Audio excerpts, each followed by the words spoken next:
Why does the black man serve the white man? Why does everything the black man do benefit the white man? Why does the black man say freedom is doing what I want to do? And why is it that everything he wants to do enriches the European? Welcome to the desert of the real. I want to throw this last talking point out to be destroyed. And that talking point is, you niggas don't know what you're talking about. Y'all farting in the wind. We have to get off the grid. Oh, yeah, that bro. Let's talk about that. Let's talk about that, brother. It started with me. It started with me. He came at me. He put a post up, and he was talking about we shouldn't go nowhere, and we're right here. And I'm like, you know, and he said, but brother, before you continue, that's not the only person that says that. There's a lot of people that come at us. I know there's a lot of people, but you know, I'm gonna say that, right? Because they got some legitimate points, you know. But my point is this, though: if that was really what you want to do, you would have did it already right now. Why wait till now, where we have all these people? We see Africa developing at 7% annual. We see this new port being built in Kenya. But Caleb, what I'm saying is this. No, wait. We're saying now. Now's our chance to get our own state on the continent where we could be in the African family of nations. Who would turn that down rather than having some little backwater somewhere in Colorado, man? What kind of sane person, if you are, what are you doing in a Pan-African group? They don't see. Look. Because we're always bombarded by what's going on in here in America, and America's always. I'm not. You're not. Listen to me. Hold on. We're always bombarded by what's going on here in America. So you're gonna go ahead, and it's always geared up toward a white rich man in America. But you know, I don't. Hold on. Let me make my point. All the time I read Dangote. Hold on. That's who I admire, man. I got my point here. Could you let me make my point, please? Yeah. The thing is that them, the ones who will go ahead coming at you like that, they don't see nothing else. Okay, they feel that, hey, look, what as high as it's going is to that curve, and they don't see nothing else. They don't go ahead and. Then why are they in that group? Why are they talking to me? Hold on. Give me a second. The thing is that this is because I ran into that also again today. And in the individuals, I was trying to explain to this guy about some substance going on in Africa, and he was totally oblivious of what was going on. And that thing about the chocolate I was putting on the Facebook, this guy didn't know that the majority of the world's chocolate came from Africa. Okay, he thought it came out of Europe, and I kept trying to explain to him. I said, "Look, majority of the world's resources and wealth, resources come out of Africa, and it's building wealth for individuals and for white individuals, and we need to go ahead and be a part of that and take control of that because a lot of that is our homeland." And this dude was telling me, "Oh no, I'm from Alabama." Think about it now. This dude told me he's from Alabama and that's where his family comes from and that's what he's gonna support. He don't know nothing about the rest of the world, and a lot of us are not. We're not exposed to what's going on in the rest of the world. This is the bigger problem, and I keep saying that we need a stronger black media apparatus because no one's really telling our story, telling the truth. That Henry Louis, was it Louis Gates with that crap that's on PBS right now, man? I had to change the channel for that shit. You know, because he's going ahead and pushing that distortion to a point of history. And he's putting this thing that, hey, look, you know, we were glad and proud to go ahead and help protect whitey in America.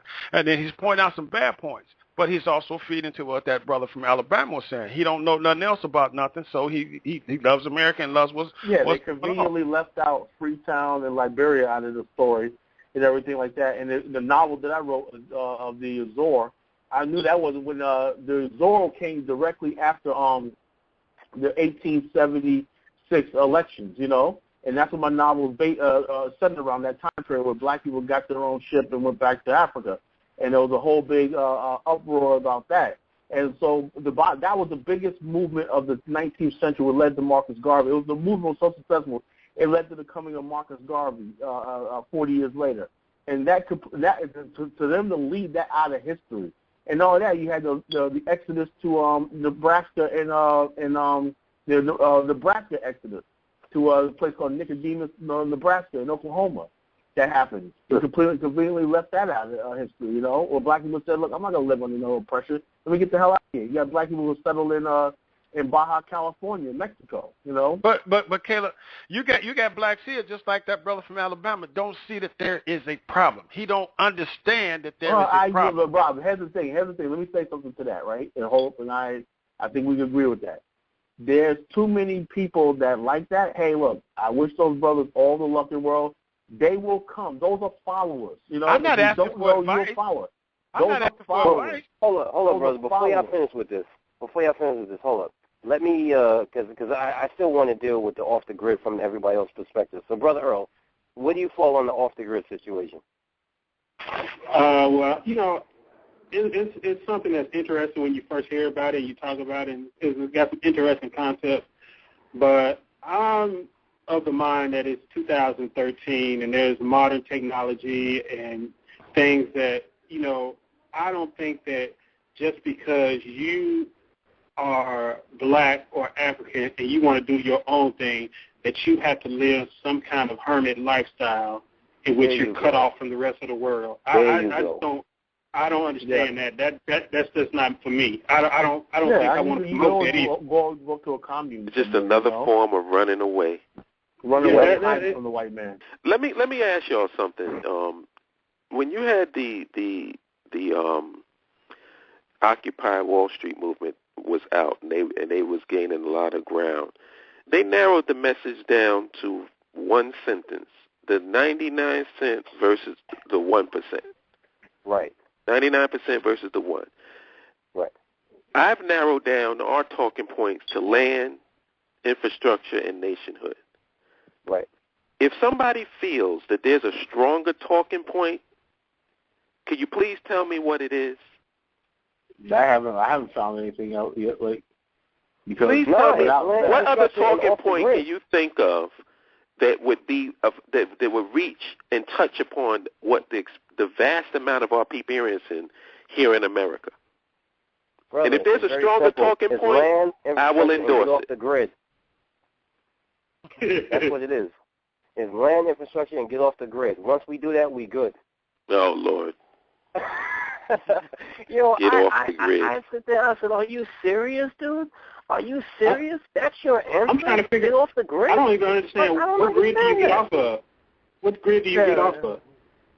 I mean, what I'm gonna tell you, it's romantic because you see these white guys doing it, but they can plug back in whenever they get ready. Exactly. They can plug back in whenever they get ready. They come in and they come out. They're not off the grid. They're just doing something different. There's another dynamic where the roads are. He's driving on, There's another dynamic to this that nobody's really addressing, and this is really the real spirit and in relationship to that situation that y'all talking about that nobody's talking about. And what it is this. See, I can speak for myself. I'm not the most brilliant guy in the world. I'm not the most skilled guy in the world, but I'm intelligent enough to know that something is wrong. Right. Yes. And what I'm saying is, I can give my little insight to it, but I appreciate Brother Earl's insight. I appreciate Brother Collins' insight. I appreciate Robb and Minister's insight. And I don't feel my voice is any more important than any of your voices. But together, we can figure this shit out. But when you're coming into the cipher like you got it all figured out, and everybody just got to sit back and eat the crumbs falling for your table of knowledge, and you don't have no fucking love in your heart.